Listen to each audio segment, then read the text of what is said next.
Mahigit 10,000 delivery riders ang nakatakdang makatanggap ng tig 5,000 pisong ayuda mula sa DSWD sa special payout ngayong araw. Live mula sa Las Piñas, may unang balita si Bam Alegre. Bam! Good morning, naka-standby na rito at nakapila ito mga delivery riders na mga nakaschedule na makatanggap ng ayuda mula sa DSWD.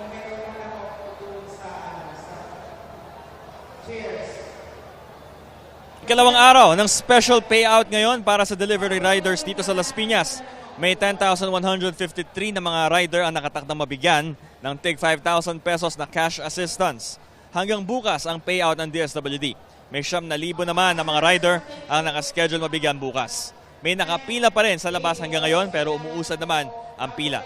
Kailangan ipakita ang driver's license pati ang screenshot ng schedule para ngayong araw.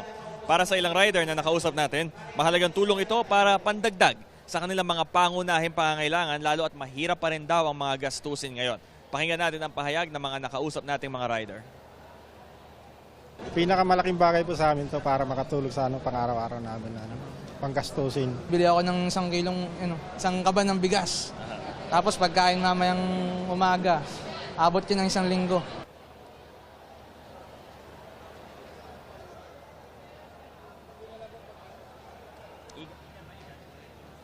Okay.